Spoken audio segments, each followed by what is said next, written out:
ఈ మధ్య young hero Nitin time అస్సలు బాలేదు. ఎన్ని ఆశలు పెట్టుకొని చేస్తున్న సినిమాలన్నీ వరుసగా ఫ్లాప్ అవుతున్నాయి.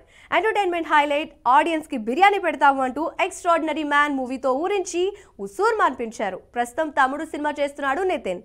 రీసెంట్ గా మనోడికి గాయం అవడంతో షూట్ క్యాన్సిల్ చేశారని వార్తలు వైరల్ అవుతున్నాయి. అసలు ఏం జరిగింది? ఆ డీటెయిల్స్ ఇప్పుడు మీకోసం.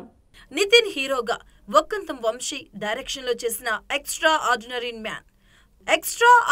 మ్యాన్ రిలీజ్ కి ముందు ప్రోమోస్, సాంగ్స్ తో మంచి హైప్ క్రియేట్ చేసింది. కట్ చేస్తే సినిమా వచ్చి వెళ్ళిన సంగతి కూడా తెలియనంతగా డిజాస్టర్ అయింది. తర్వాత వేణు శ్రీరామ్ దర్శకత్వంలో చేస్తున్న తమ్ముడు మూవీ మీదే హోప్స్ పెట్టుకున్నాడు నితిన్. దిల్ రాజు నిర్మిస్తున్న ఈ మూవీ రెగ్యులర్ షూటింగ్ జరుపుకుంటుంది.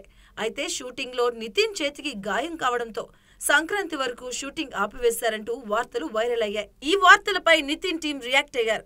షూటింగ్ లో ప్రమాదమేమీ జరగలేదని, భుజం నొప్పి కారణంగా కొద్ది రోజులు విశ్రాంతి తీసుకుంటున్నారని చెప్పారు. అయితే వెంకీ కుడుముల దర్శకత్వంలో రష్మికతో చేసిన భీష్మ తర్వాత నితిన్ కి సరైన హిట్ లేదు. మాచర్ల నియోజకవర్గం, రంగ్ దే, మాస్ట్రో, చెక్ ఎక్స్ట్రా ఇలా వరుసగా ఫ్లాప్స్ మీద ఫ్లాప్స్ వస్తూనే ఉన్నాయి.